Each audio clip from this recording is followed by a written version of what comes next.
സക്കറിയ അധ്യായം 13. വിഗ്രഹാരാധകരും വ്യാജപ്രവാചകന്മാരും.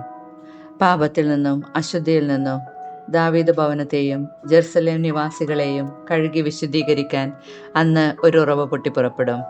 സൈന്യങ്ങളുടെ കർത്താവ് അരുളിച്ചെയ്യുന്നു, അന്ന് ഞാൻ വിഗ്രഹങ്ങളുടെ നാമം ദേശത്തു നിന്ന് വിച്ഛേദിക്കും, അവയെ വിസ്മൃതിയിലാഴ്ത്തും. പ്രവാചകന്മാരെയും അശുദ്ധാത്മാവിനെയും ദേശത്തു നിന്ന് ഉന്മൂലനം ചെയ്യും.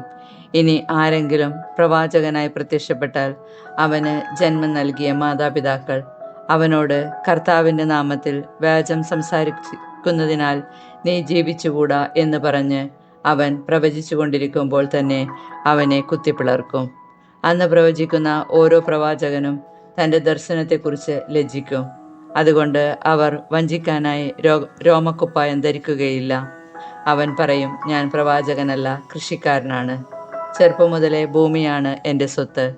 നിന്റെ മുതുകിൽ കാണുന്ന ഈ മുറിവുകൾ എന്ത് എന്നാരെങ്കിലും ചോദിച്ചാൽ അവൻ പറയും, സുഹൃത്തുക്കളുടെ വീട്ടിൽ വെച്ച് എനിക്കേറ്റ മുറിവുകളാണ്. സൈന്യങ്ങളുടെ കർത്താവ് അരുളിച്ചെയ്യുന്നു, എൻ്റെ ഇടയനെതിരെ, എന്നോട് ചേർന്ന് നിൽക്കുന്നവനെതിരെ വാളെ നീ ഉയരുക. ഇടയനെ വെട്ടുക, ആടുകൾ ചിതറട്ടെ. ദുർബലർക്കെതിരെ ഞാൻ കരമുയർത്തും. കർത്താവ് അരുളിച്ചെയ്യുന്നു, ദേശവാസികൾ 2/3 ഭാഗം നശിപ്പിക്കപ്പെടും, 1/3 ഭാഗം ശേഷിക്കും. ഈ 1/3 ഭാഗത്തെ വെള്ളിയെന്ന പോലെ ഞാൻ അഗ്നിശുദ്ധി വരുത്തും, സ്വർണമെന്ന പോലെ മാറ്റി പരിശോധിക്കും. അവർ എൻ്റെ നാമം വിളിച്ചപേക്ഷിക്കും, ഞാൻ അവർക്ക് ഉത്തരമരുളും. അവർ എൻ്റെ ജനം എന്ന് ഞാൻ പറയും, കർത്താവ് എൻ്റെ ദൈവമെന്ന് അവരും പറയും. സക്കറിയ അധ്യായം 14. കർത്താവിൻ്റെ ദിനം. ഇതാ കർത്താവിൻ്റെ ദിനം, നിന്നിൽ നിന്ന് എടുത്ത മുതൽ നിന്റെ മുൻപിൽ വച്ച് തന്നെ പങ്കുവയ്ക്കുന്ന ദിനം വരുന്നു. ഞാൻ സകല ജനതകളെയും ഒരുമിച്ച് കൂട്ടി ജെറുസലേമിനെതിരെ യുദ്ധം ചെയ്യാൻ വരുത്തും. അവർ പട്ടണം പിടിച്ചെടുക്കുകയും വീടുകൾ കൊള്ളയടിക്കുകയും സ്ത്രീകളെ അവമാനിക്കുകയും ചെയ്യും. നഗരത്തിൻ്റെ പകുതി പ്രവാസത്തിലേക്ക് പോകും, എന്നാൽ ശേഷിക്കുന്ന ജനത്തെ നഗരത്തിൽ നിന്ന് വിച്ഛേദിക്കുകയില്ല. കർത്താവ് പുറപ്പെട്ട് യുദ്ധദിനത്തിനെന്ന പോലെ ആ ജനതകളോട് പൊരുതും. ജെറുസലേമിന് കിഴക്കുള്ള ഒലിവ് മലയിൽ അന്ന് അവിടെ നിലുറപ്പിക്കും. ഒലിവ് മല കിഴക്ക് പടിഞ്ഞാറായി നടുവെ പിളർന്ന് നടുക്ക് വലിയ ഒരു താഴ്വരയുണ്ടാകും. മലയുടെ ഒരു പകുതി വടക്കോട്ടും മറ്റേ പകുതി തെക്കോട്ടും നീങ്ങും. എന്നാൽ ഈ താഴ്വര ആസാൽ വരെ എത്തുന്നത് കൊണ്ട് നിങ്ങൾ എൻ്റെ പർവ്വതത്തിൻ്റെ താഴ്വരയിലൂടെ ഓടിപ്പോകും. യൂദാ രാജാവായ ഉസ്സിയയുടെ കാലത്ത് ഭൂകമ്പമുണ്ടായപ്പോൾ നിങ്ങൾ ഓടിയതുപോലെ ഇപ്പോൾ ഓടും. നിങ്ങളുടെ ദൈവമായ കർത്താവ് തൻ്റെ എല്ലാ പരിശുദ്ധന്മാരോടും കൂടെ വരും. അന്ന് തണുപ്പോ മഞ്ഞോ ഉണ്ടാവുകയില്ല. അന്ന് തുടർച്ചയായി പകലായിരിക്കും. പകലും രാത്രിയുമല്ല, പകൽ മാത്രം. കാരണം വൈകുന്നേരവും വെളിച്ചമുണ്ടായിരിക്കും. ഈ ദിനം കർത്താവിന് മാത്രം അറിയാം. അന്ന് ജീവജലം ജെറുസലേമിൽ നിന്ന് പുറപ്പെട്ട് പകുതി കിഴക്കേ കടലിലേക്കും പകുതി പടിഞ്ഞാറേ കടലിലേക്കും ഒഴുകും. അത് വേനൽക്കാലത്തും ശീതകാലത്തും ഒഴുകിക്കൊണ്ടിരിക്കും. കർത്താവ് ഭൂമി മുഴുവൻ്റെയും രാജാവായി വാഴും. അന്ന് കർത്താവ് ഒരുവൻ മാത്രമേ ഉണ്ടായിരിക്കുകയുള്ളൂ. അവിടത്തേക്ക് ഒരു നാമം മാത്രവും. ഗേബ മുതൽ ജെറുസലേമിന് തെക്ക് റിമ്മോൻ വരെ ദേശം മുഴുവൻ സമതലമായി മാറും.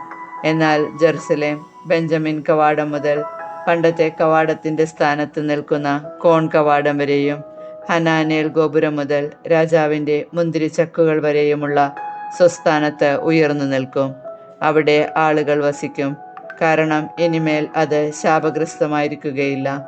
ജെറുസലേം സുരക്ഷിതമായി വസിക്കും. ജെറുസലേമിനോട് യുദ്ധം ചെയ്യുന്ന ജനതകളുടെ മേൽ കർത്താവ് അയക്കുന്ന മഹാമാരി ഇതാണ്. ജീവനോടിരിക്കുമ്പോൾ തന്നെ അവരുടെ ശരീരം ചീഞ്ഞു പോകും.